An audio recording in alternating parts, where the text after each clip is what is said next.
What is it you want, Barry? What do you want? You want the moon? Just say the word and I'll throw a lasso around it and pull it down. Ladies and gentlemen, boys and girls, dying times here.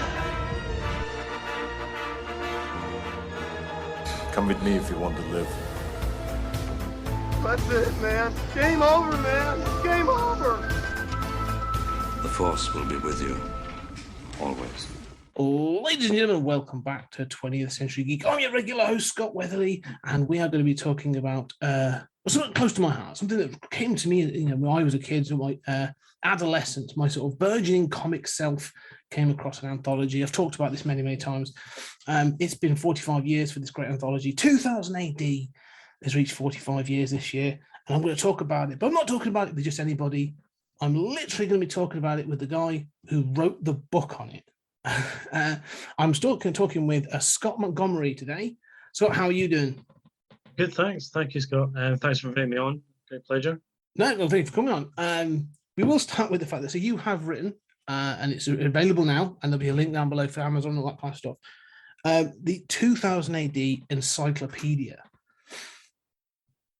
Yes. Yeah, I've got a copy. It's wonderful. Like I said before, I dig it. Sort of looking out for the big ones and the more obscure sort of comics and characters and stuff like that. First and foremost, though, how did it come about, the encyclopedia? Sure. Okay. I'll tell you that. What I'm going to do before I start talking is, because I always forget to do this during any kind of interview that I've done, is the reason the book looks so great is because of the amazing work that the 2000 AD designers, graphic designers and editorial staff did on it. And when you get caught up talking about the specifics of it, you then sometimes forget to mention that. So I'm going to I'm going to get in there first off and say that, the book itself, I think it was such a privilege to do, but it's just even better when you see how the although I did supply the text, it was like a real sort of team effort in making it such a beautiful looking book. It is a real kind of coffee table, although it might collapse a coffee table unless it's reinforced, I think. So I just want to make sure I get in there and say that, because I always forget. But and then feel really bad afterwards. But as you said, your question there is how it came about. Was I've done I've been a published journalist and comic writer and things since 1994. And quite early on in that, I had touch with. So I was in touch with 2000 AD. I was meant to do an article actually about the soundtrack for the the Stallone Judge Dredd movie. So this is how long ago we're talking about. But that article fell through, and I ended up doing one that was about the history of Rogue Trooper. As I pitched that to the then editorial. So I had that contact quite a long time ago, and I would do very odd piece, occasional piece rather, throughout the years. And when Matt Smith took over, he had inherited a thing for Judge Dredd magazine called the Dredd Files, and Alan Barnes had commissioned it. And this is where David Bishop, the former editor, went through every Dredd story chronologically, did a sort of critique and so on. So David Bishop ended up probably, I think, just doing different things after doing maybe a year's worth of that. And so Matt asked if I would step in and do a year's worth of it, and that was in 2007. So I did that for him, and so that's where I had the connection with Matt there. And in the kind of the intervening time between now and the encyclopedia, I'd drifted away from magazines slightly because my day job was working on Commando for DC Thompson. So I was doing that, so there wasn't very much time to write in my spare time and things like that. But I ended up I moved on from Commando in 2017, and I got back in touch with Matt, saying a chance of doing some, get back in the fold sort of thing, and I did a couple of articles there. And then sort of fast forward to 2020, Matt actually contacted me and just asked me if I wanted to do it. He said, I remember getting an email because it was like kind of just before lockdown. And I got an email saying, we're thinking of doing an encyclopedia. Would you be up for compiling that? And I was wow, yeah, that sounds tremendous, but it also sounds a bit scary, Yeah. incredibly sort of, intimidating in its own way, in a good way. You know what I mean? I think if you weren't intimidated by the sort of scale of that, I think there'd be something wrong with you, you know. So I had a couple of days to think about it. Of course, I wanted to do it, and I thought, well, yeah, there's no way I could possibly turn this down. So just we started by, well, having had the experience of the Dread Files, which was like David Bishop had set up a good kind of template where basically you could see entries on that as well. So I thought, I think, that sounds like a good way to go. I have to come up with a template for encyclopedia entries that that we can just work to. This is how it's going to be. It is an A to Z. So obviously I have a real kind of structure in place because it's alphabetical. And basically Matt just said that he wanted all the big hitters, especially. And really, again, I have another thing or person I have to thank is Wakefield Carter, who constructed the Barney.com site, the fan site for 2000 AD, which is still like probably the best 2000 AD online resource that there is. So that I definitely used that as a kind of architecture for the basis of the entries.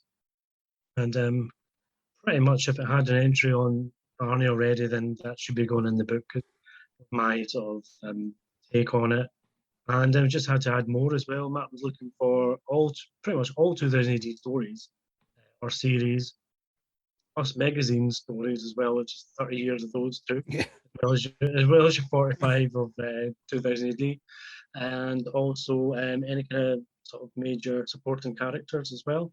So the supporting characters did make it a little bit trickier in terms of cross-referencing and so on, but it's a great challenge, and basically all the material is there. You just have to sort of come up with it in a way that's appealing for the reader. You have to look at it in a way of, well, if I was going to read this myself as a reader, because I would, it's the kind of thing I would buy, then you'd have to have it in a way that's appealing. So once Matt and I, and then I agreed to do it, and then lockdown hit.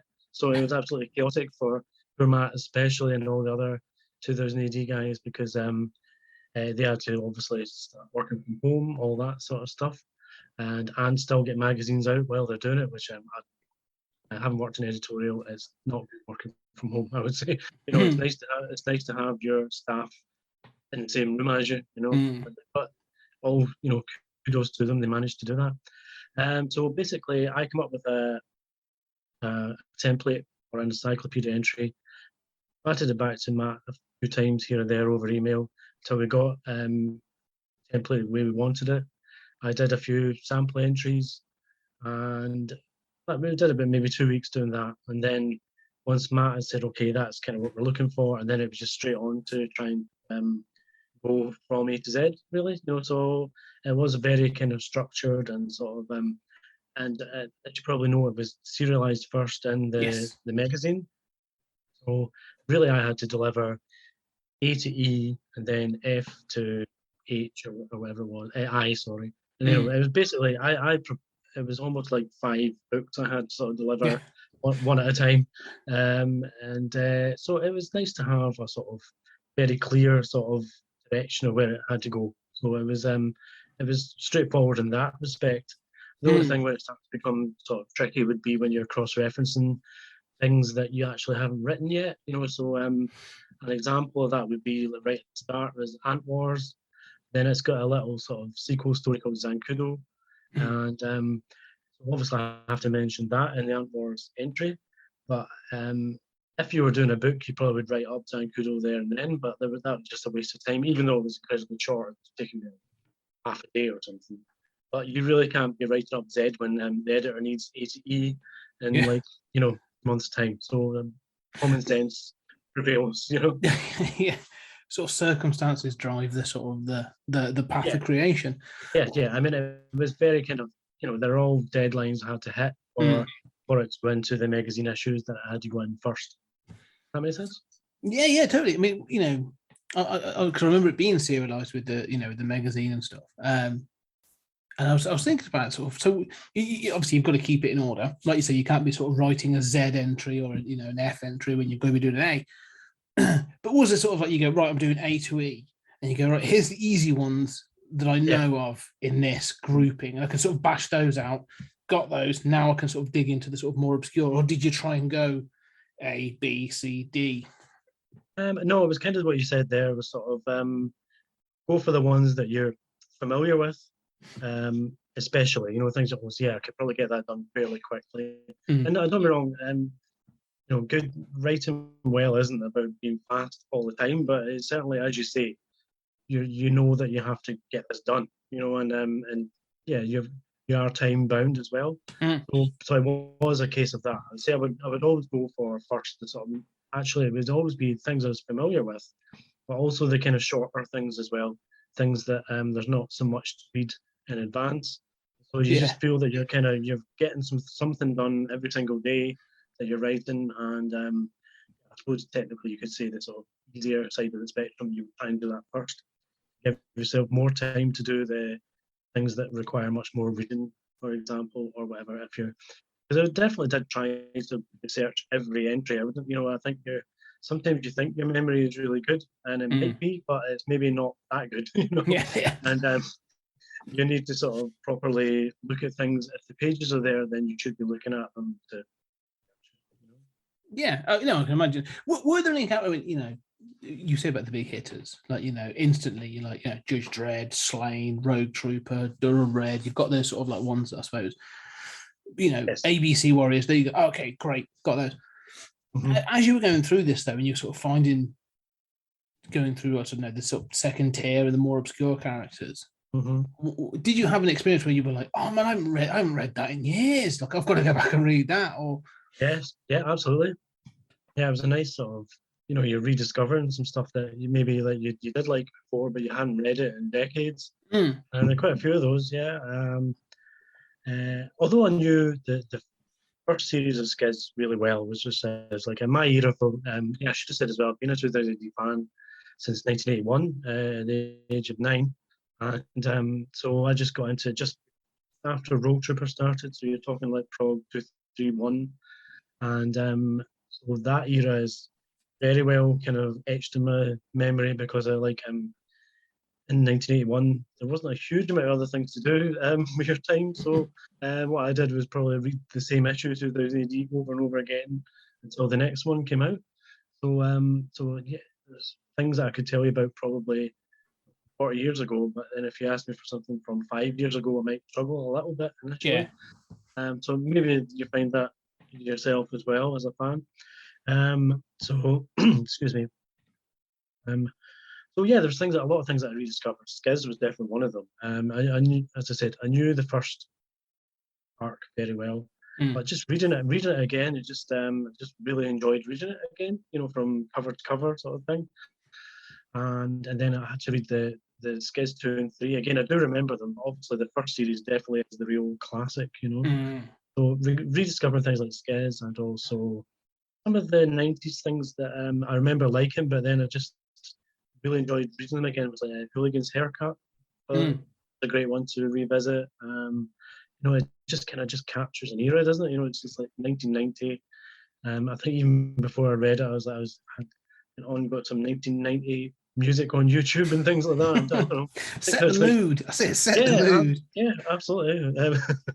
Listen to Adamski and Seal and things like that. So, so hopefully when people read the book, I think, you may well sort of, think of something reasonably obscure and then go straight to and look that up and see what's there. So I definitely wanted to do that for people. Really try to cover pretty much every 2000 AD initial series anyway. It's quite funny though, sometimes when you go online and you see a reaction or whatever, and someone might say, has it got or I can't think of something really obscure now from Dread, or oh no, Tweak is in it, but say something even more obscure than that, right? Real one-off villains or something like that.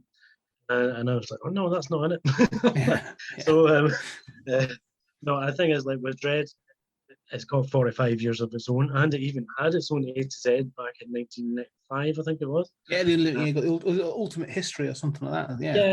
Yeah. So there's already been history books written on Dredd, and those are in minute detail for themselves. So unfortunately, couldn't get all that, but it certainly tried to get all your kind of supporting villains where possible. So say George Carl is in there, or things like that. Yeah, he's worthy of an entry of his own. So I've tried my best to do it. And when it comes to Dredd, there's just so much. And I think I've just done the kind of the best sort of broad stroke on that we could really. But certainly some of your more obscure 2000 AD one-offs and things like that, they are mentioned, however, sort of fleetingly, because there wasn't infinite space. So something like really obscure, like a Dry Run or something like that. I mean, it's got a few sentences because that's really all we could kind of supply there. And and I have to say as well, there were some that I just couldn't get pages to read because of lockdown. If the world had been as normal, I imagine I would have even gone down to Oxford to get to actually look at the archives in person or something like that. But Matt did supply me with basically anything that was digitized. I could have access to it so that I could just basically read it on screen and so on. And that's how I got through the research side of it. It's really just, it was all anything digitized I could see. So there was the odd thing here that I couldn't really sort of see the pages, and sort of just did the best I could in terms of some online research, comic sites or what have you, just so that something could still get an entry in the book. Yeah, I would say you've done sterling work on that front. I mean, I did that. I've got it in front of me just to look, and I was good. I would admit I was one of those. I would be one of those sods that like, but it's so and so in it, sort of. Yeah. I did exactly what you said. I went in and I was like, I got the big hitters, sort of like went straight to look at the Judge Dredd one and Rogue Trooper, all my favourites, that sort of thing. And then flicking through, and I had that memory moment. Like there's 2 or 3 in particular. Like I loved Armored Gideon. Mm-hmm. Yeah. And so I went back, and one of the things this has done that's been kind of cool, it's sending me on a quest. So I've gone like, what are these characters I'd love to read again? And so I made a list out the back of the sort of reading this encyclopedia. Like, I want to reread Armored Gideon, Cannon Fodder, Clown, these really weird ones, Finn. And I've gone, and the great thing is I've gone in and gone, oh look, I have a list of all their appearances. Yeah. Off to eBay I go, and that's it then. And so it's fantastic for that.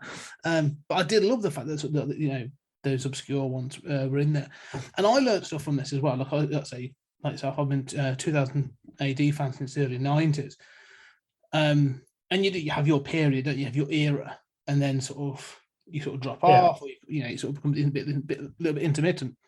And so going back and the sort of stories I haven't read, or the characters have come back because I like, and you go, oh, there's all these other appearances I haven't seen before. I really should go check these out. So it acts as a fantastic resource to to do that. Yeah. And like you said as well, one of the things I would say just about the whole book is that the layout. Yeah.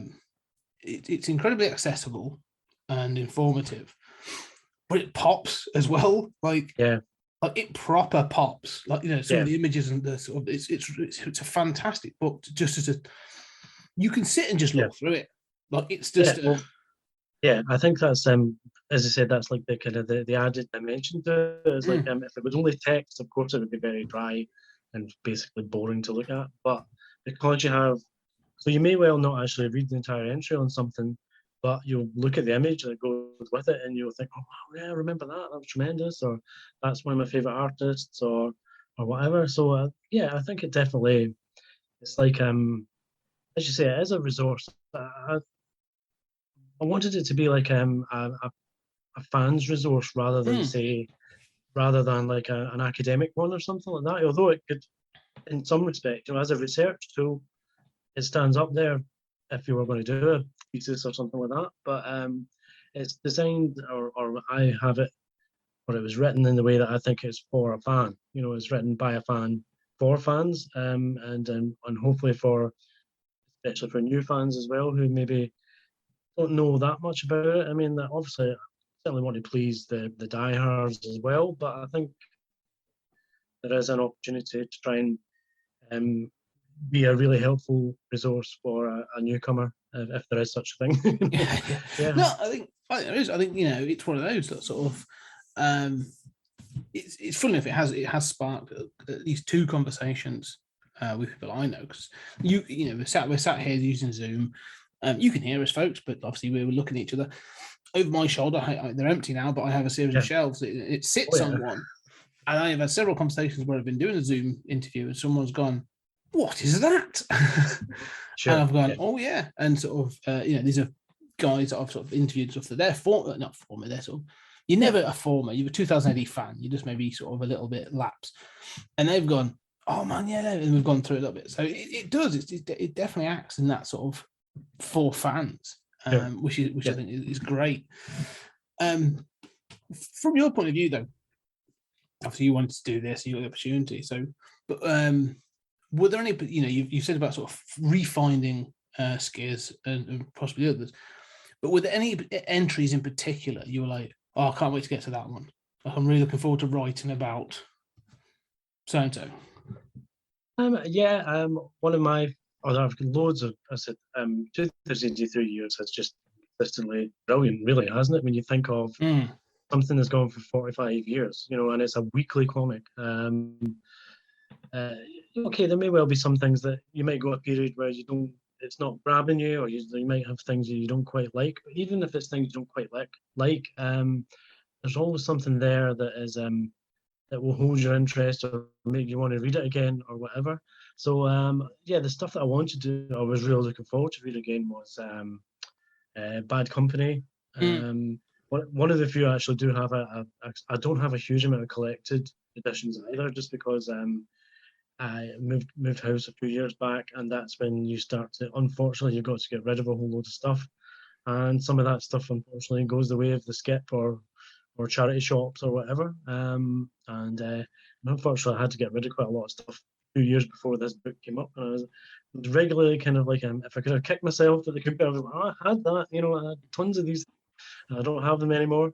But back to the question. I think I was looking forward to revisiting is definitely all of Bad Company, especially the first two series. I would say, once it went to the Kano and full color, still a good story, but the first two especially, I think, are real gritty sort of classics.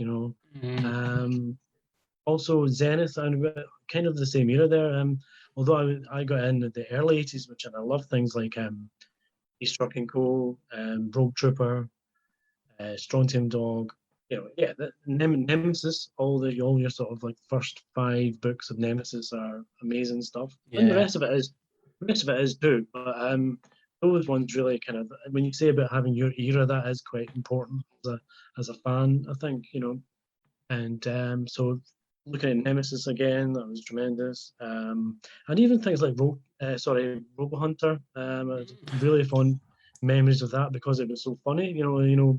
Robo Hunter and Ace Truck and Co kind of like they helped balance out the kind of the grim stuff from 2080, because as we've always said as well, it is really, for a kids comic at the time, it really was quite adult at times, and I looked back, I read like every sort of page of Flesh that I could find, because I felt I was a little bit rusty on it, and when you look at the early pages of Flesh or like Charcoal, I mean, they're so dirty, it's unbelievable, this is like 7, 8-year-olds, 9-year-olds reading this stuff.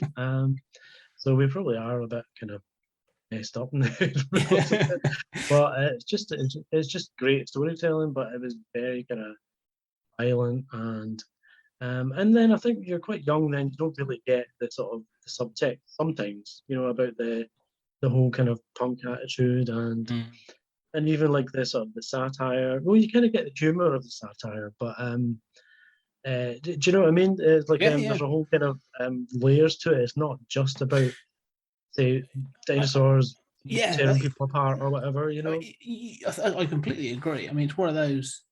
I found I think I told you about 10 when I 1990, 91 when I got into it, Sure. Yeah. And you access it usually through a cover. There's a cover, and you go, "What is that?" You know, in the news agents. Yeah. And you pick it up and you flick through, and like you say, it's got like, you know, Dredd and Rogue Trooper, Durham Red, or sort of like these characters in, and you go, "Wow, that's not the Beano that I've been reading for the last sort of like 4 or 5 years." Yeah. And that was, like I say, my interest point. And I think you don't take the satire at first, or the sort of the commentary that it's providing. But you can still enjoy it as a kid. Like, you still enjoy it. It's that pulpy sort of violent, sort of like, you know, next level of comic that you can sort of get away with because it's a comic, and everyone goes, "Oh, it's a comic," and they don't actually look at the content. And you go, "What are you reading? Flesh?" Yeah. Yeah. Yeah. I mean, imagine if you showed that to your teacher at the time at school. And I said it was a little bit before I started, but I imagine it just been confiscated or something. You know, like yeah. Yeah, because like it was so graphic. I mean, it's brilliant.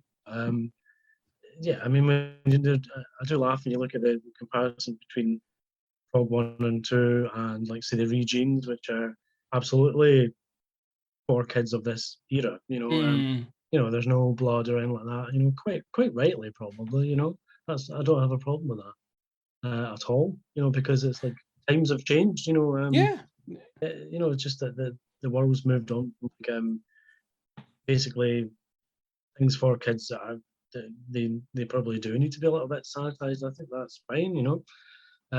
But again, sorry, come back to what you said about what I was looking forward to. I was also looking forward to revisiting Zenith because I hadn't read it since Phase 4 was 1993 or whatever it was. I hadn't seen it since then, so I was like, again, it was a chance to just read from digital cover to cover, and it really stands the test of time. You know, great stuff. And again, of its era, you know, it's like what I did like about Zenith is now I'm 15, 16 by the time I started reading it in 1987. So I'm kind of actually getting the subtext now, you know, and obviously it was, and even then it was quite overt as well, wasn't it? You know, it was all there's Britain and all that kind of stuff. So you do sort of, although it's of its time, it's still sort of somehow it's not aged, if you know what I mean. No, I think that's one of the things that's great about 2008. Is like you talk about our eras, you know, and you have that because that's you enter that at that age is what you sort of exposed to, and that will be your sort of predominant sort of era, as it were.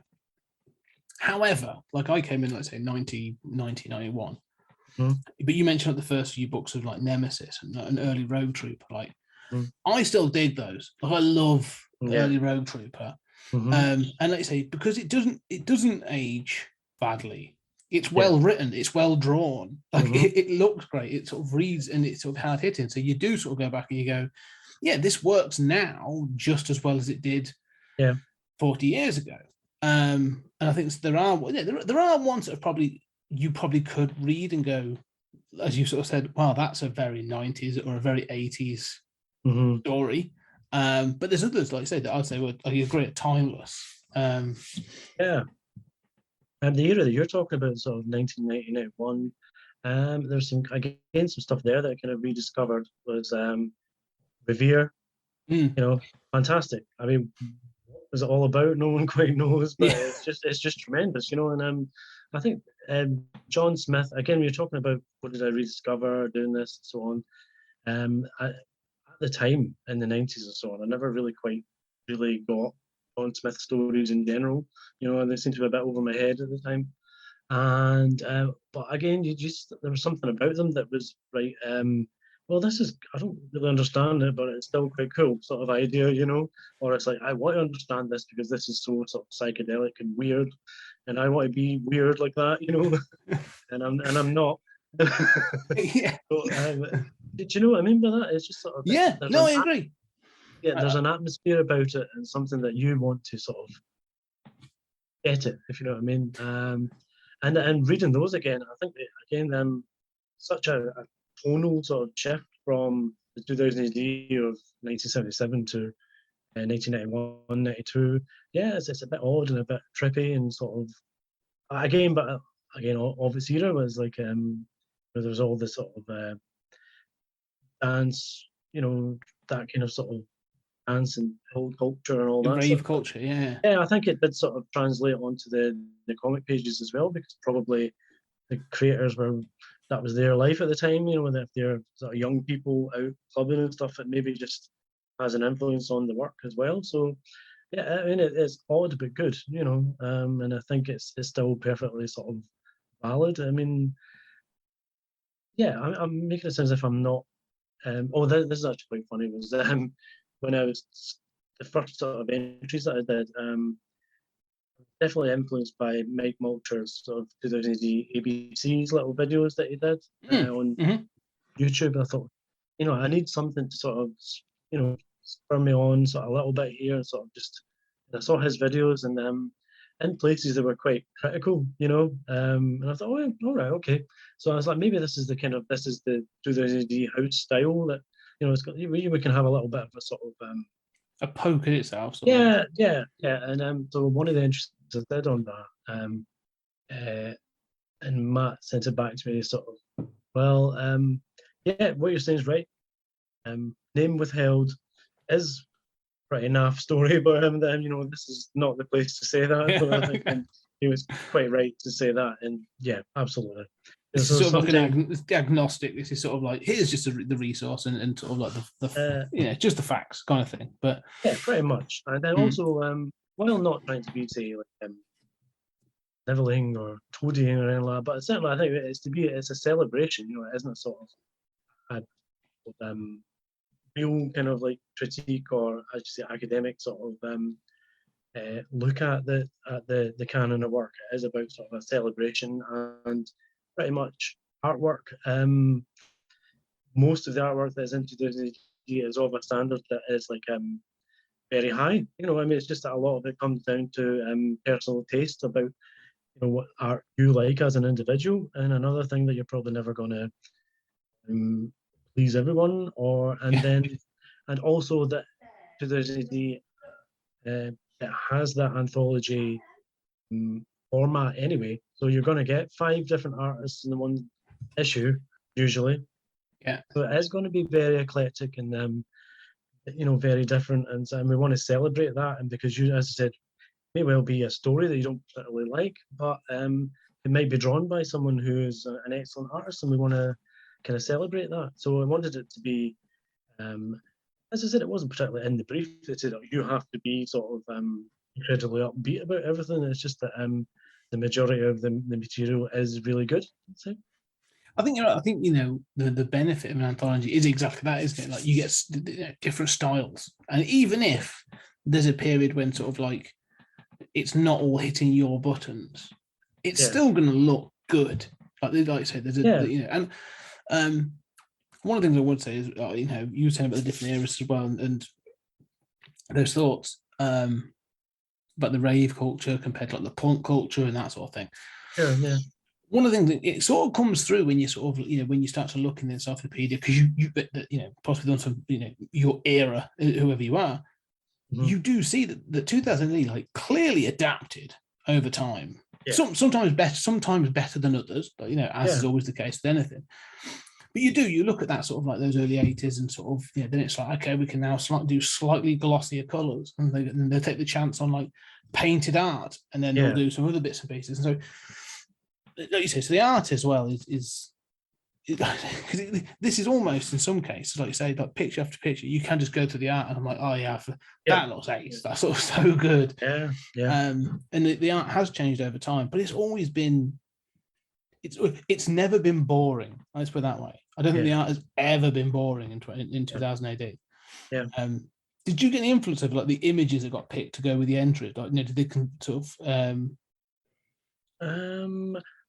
not really. I tended to be like I would sort of trust the editorial department on that. You know, I think sometimes images might kind of suggest themselves from where you might focus on an entry or something like that. So there wasn't a huge amount of room for the illustrations, if you know what I mean, in terms of like to have a whole plethora of them. So it tended to, I think, probably Matt himself or working with the design team, they would have just sort of decided themselves really on that. I would think mainly on that. You know, I think you know, if you're going to have a bad company image, then there's a good chance it's going to be Kano or if I've suggested, I may well mention, say, a specific cover in an entry, but then that would probably maybe be sort of put forward. On the whole, though, I didn't actually suggest saying have the cover off there or whatever. Although some of them would, as I said, some would find their way into the text, so sometimes they would actually be kind of suggested maybe as like small sidebars or something like that. But on the whole, it was more a case I was pretty much on the text rather than where it was going to look. That's someone else's department, really. Yeah. Well, no, I don't have to worry about it. but you know what I mean? Not to sort of be dismissive of it, obviously. Just wanted to just sort of, go with the flow and trust their judgment on that, because I knew they would make a good job of it.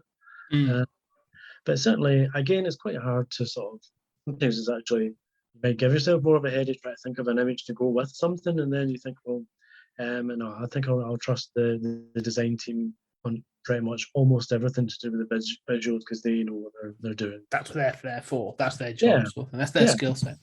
No, good, 'cause it does work. One of the things, I've asked this of a few people recently, sort of I've been doing some other bits and pieces with guys from 2000 AD. And obviously we've had Dredd and Judge Dredd, which is, 95, so almost one of your entry points. This book, one of the things with this book is, like I say, he's got the villain, he's got every other story in there, every other series, and these obscure little odd characters or these sci-fi epics or whatever. This book, I'm surprised, has not become sort of like an IP sort of like catalogue. From a Hollywood point of view, like slipping through this and going like, I forget, like Duncan Jones was going to make Rogue Trooper. But then you look and you're like, we've had Game of Thrones and all these other like, why don't we have a Slain TV show? Like, why is no one sitting through this and going like, that looks ace? Where's that? Like, it just feels odd. I don't know, what are your thoughts on that? Yeah, absolutely. Yeah, I don't know. I really don't know anything about the TV and movie world, to be honest. If you're a fan or something like that, then you maybe think basics about it. But I think no one really, unless they're doing it themselves, nobody knows how difficult it seems to be to actually get anything made in the TV and film world. But as you say, that's your calling card right there. They seem to have tried this before. And it's never really come off. Have you heard of like the Fleetway Films and Television thing they tried to do? Yeah, I've read about it. Yeah. Yeah, I mean, again, I don't particularly know anything about it beyond what is in, say, Thrill Power Overload or something like that. And which again is another kind of resource that I would always sort of, look through. Just keep me sort of chronologically correct. Apparently, Hollywood producers or whatever, they seem to try to do this every so often. I think it's actually a miracle that, everyone might hate the Stallone Dredd, but at least it actually got made, for better or worse, Yeah. And obviously the 2012 Dredd is fantastic, I think. And yeah, I think it's just a pity that there haven't been more of this stuff, but it seems to be really difficult to do. And I think I saw Jason Kingsley's online sort of talk that he did for the anniversary, and apparently the Dredd series, Mega City 1 series, was quite close to happening before lockdown, and in hiatus, whatever, until now. Maybe it might happen soon. Apparently, Duncan Jones Rogue Trooper is still in development, even though it's been several years. You just it just takes so long. But getting back to your point, though, I think now there, if someone is interested in using these IP, then absolutely, there's your sales catalog. I think and as you say, lots of it should have already happened by now. I don't know. RoboCop was a tremendous film, but it owes an awful lot to Judge Dredd, I would say. Well, I'll tell you what. On that, just as there's, you're right, it does, but like more than anyone ever admitted until do you know Arrow Video? They release like cult version films, and they do like special editions and masses of special features and stuff. No, seen it. I've got the special edition, and there's a little booklet that comes with it, and there's a sort of like a behind the scenes, like a brand new making up with new unreleased footage their first design for RoboCop, the sort of maquette that they did, is basically wearing Fred's helmet. Yeah. Fred's helmet. And then they were like, "Oh, we can't do that." And then there's like a painted version, and they're like, "Oh, you definitely can't do that." Like, yeah. so yeah, it's fascinating to know that like, it's always been on that periphery, hasn't it? Like, you know. Yeah. You've never quite cracked it, apart from the 2012 Red. It's never quite happened. I think, you know, some of these things, they go further than others. Remember reading about Black Light, which was like Dan Abnett and Steve White's story. Steve Yeowell drew some of it. And apparently that almost came quite close to being like a television pilot or something like that, you know. And it was, again, that was like 1996. It was all very sort of you know, the mid 90s just seems to have consisted of Britpop and the X-Files. I think, you know, that was the mid 90s. And anything that had aliens in it, you know, that was like a bang on point, you know. So yeah, that pity that didn't happen. I think that probably had a bit, you know. And Strontium Dog, I think that is the one that's the one that got away. I think because I just feel that it could be done somehow. You know, I mean, all you need is the you know, like the old spaghetti western types of filming locations. You know, you just think, yeah, that would be brilliant, wouldn't it? You know, it's the ultimate space western. I mean, I know that Firefly is a space western, you know, but I just think, and not that I'm sort of implying anything, but you know, Strontium Dog was a space western long before things like that, which, you know, they're great programs. I'm not criticizing around like that, but I just feel, yeah, there's a lot of things that probably have influenced, say, filmmakers or novelists or whatever, and they're from 2000 AD, but they've maybe not quite got the recognition that, you know, that's where the inspiration came from, sort of idea. Yeah, and I think that's it. I think, you know, especially, you know, you can do those sort of 6 degrees of separation for a lot of this big stuff that's coming along. You know, the MCU and the DC, the big Superman comics, and you look at the story credits or the art credits. You know, you go back to like Thanks To, and it lists all those people. Yeah, and a lot of the time it's people that came through. You know, often it's people that came through that sort of the British invasion era, and you go, yeah. All of those, most of them, 90% cut their teeth on 2000 AD. Yeah. And so, you know, it is a birthing place for a lot of this stuff. But like I say, there's many. Zenith is another good one. Yeah, Zenith, like, you know, for all the deconstructive superhero stuff that they're doing at the moment, like, you know, Zenith it's prime for that kind of stuff. And Grant Morrison's sort of big name. So, yeah, it's always feels odd to me. And the one you mentioned, Slane, it's with all your sort of Game of Thrones type activist stuff, you know. I mean, Slane would just be an amazing sort of telly show or something, wouldn't it? You know, it would be tremendous. But it just unfortunately hasn't happened yet. Maybe it will happen, but as I said, these things take so long. I mean, I remember even like the new Dredd film is, you know, what became the Carl Urban Dredd film. That was announced, I think it was about 2001 or something. You know, I mean, I knew Dredd film was really going to happen. So it took about 10 years to actually get made when you think about it, you know? That's a long time. And it's these things, like I say, gestation. I mean, I would love to see, you know, the ones that have been percolating, like the Road Trooper one is the one I'd be like, I'd love to see that in that sort of... Apparently, it's not been written off completely, as far as Jason Pinkley said anyway. I'm just talking, you know, from what I saw him say on the panel that he did. So hopefully these things will still happen. Sounds like they might, but again, they might not happen anytime soon. Right. Unfortunately, you know, it just seems to take so long. Whereas in the background, thankfully, 2000 AD is like, you know, firing this stuff out every week, sort of thing, which is great. And that's it. Continuing to produce stuff that's fantastic. I mean, you know, that's the thing. That's the, you know, you're right. Week in, week out, without fail, every week, 2000 AD is coming out with new entries, new stories, new creators, and new classics as well. Yeah.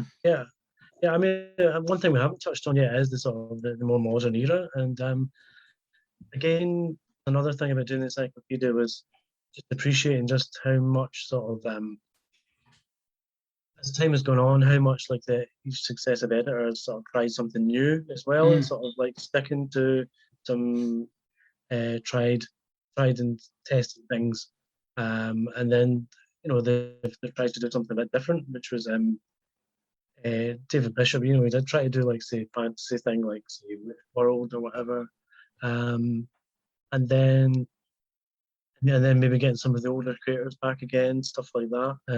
Then I think it was really Andy Diggle sort of brought that forward, and it was like once he took over, I know it was quite a brief tenure that he had, but he tried to introduce like the sort of horror and supernatural stuff as well. It's just a bit different.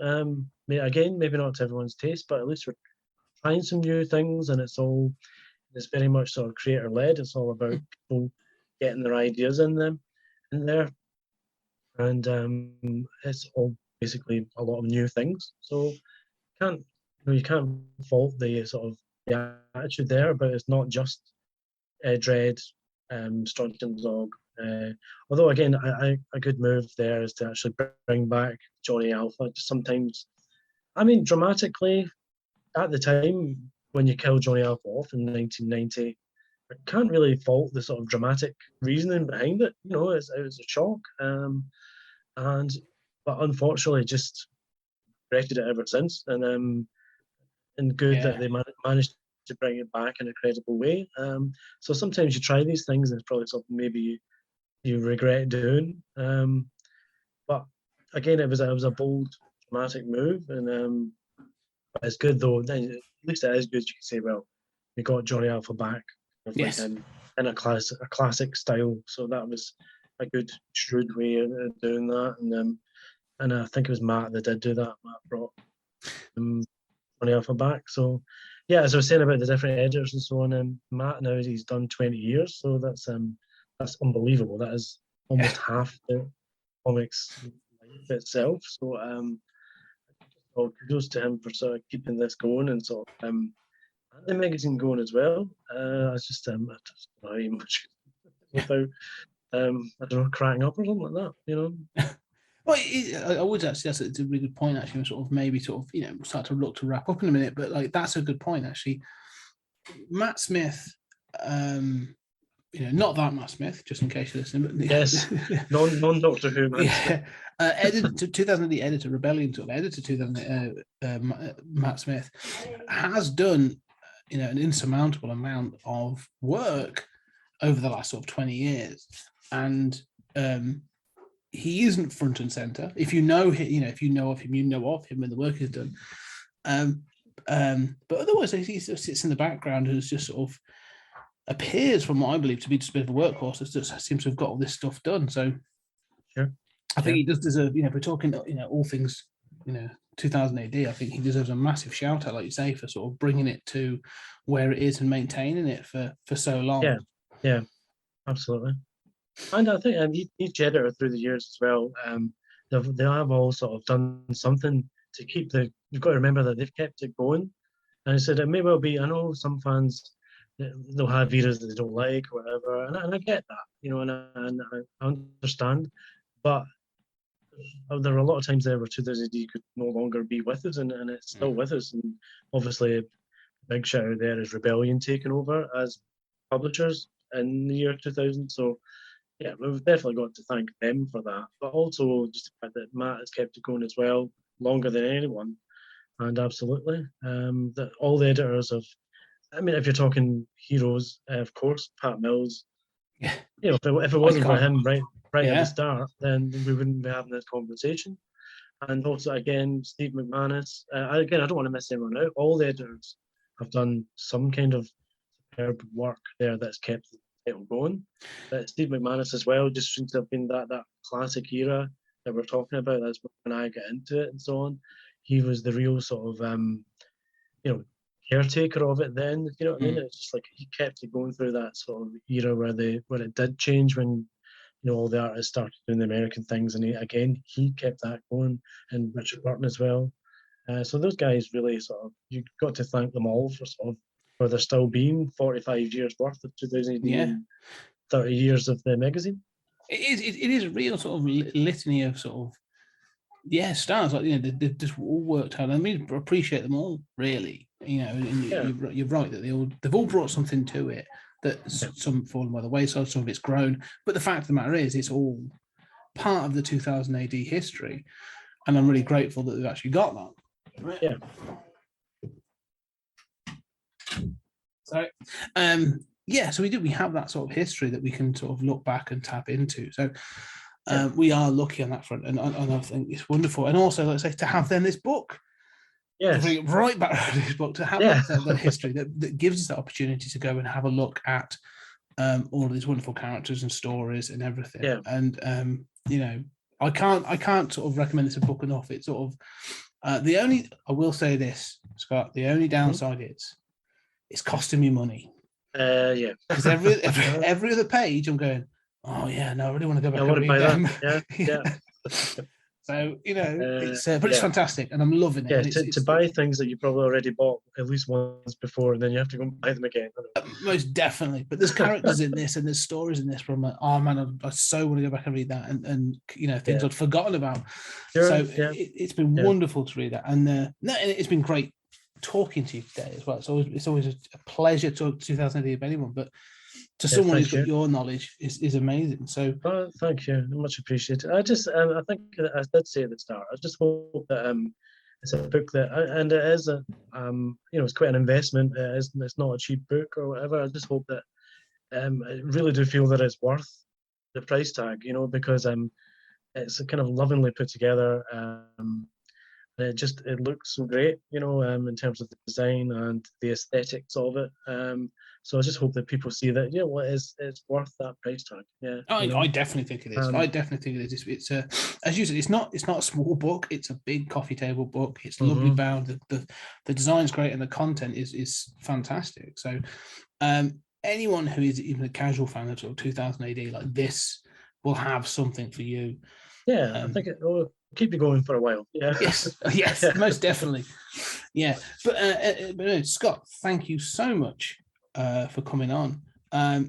Is there anything else for you want to promote or mention? Or is it well, thank you as well. It's been a pleasure, sort of just talking to other fans and so on. It's great. Just another thing I'm doing. The encyclopedia took about a year to write. I did it from say March 2020 to 2021. Then after that, I sort of I still wanted to write more about 2018. Amazingly, I wasn't. I wish there were more letters in the alphabet. So I did. I pitched an idea to Matt about doing, instead of the A to Z, we could have a sort of years ago they did the Bards Review of the Year. Yes. And I thought, well, maybe we could try and do something like that as another celebration of 45 years. So that's in the weekly prog just now. It's called Brimful of Thrills on 45. And so we're around about 1993, I think, at the moment. And so that's going on throughout this year as well. So I've got a page each week there, which is, again, such a real fun to do. Sort of, again, it's like the sort of nostalgia side of it. Just rediscovering lots of these when classic series started. So it's like a little kind of snapshot of a year in the life of, if people haven't seen it already, then that's a sort of little bonus sort of spin-off from the encyclopedia. So it was a joy to do that. Like bonus content. Yeah, absolutely, yeah. So I hope people would enjoy that as well. You can catch that in the weekly progs. Excellent. Yeah, hopefully that might get collected at some way. So even as an extra for the magazine or something. Possibly. I mean, certainly that's a place where you could put that. I've not heard anything about that, but I would love to see that as well. Maybe it's something we could do in future. Yeah. But anyway, Scott, thank you very much for coming. As I say, it's been great talking. And ladies and gentlemen, if you're listening, do go check out the 2000 AD Encyclopedia. There's a link down below this. So go check it out. It's available now from all your, whatever sells books online mainly, and not online, but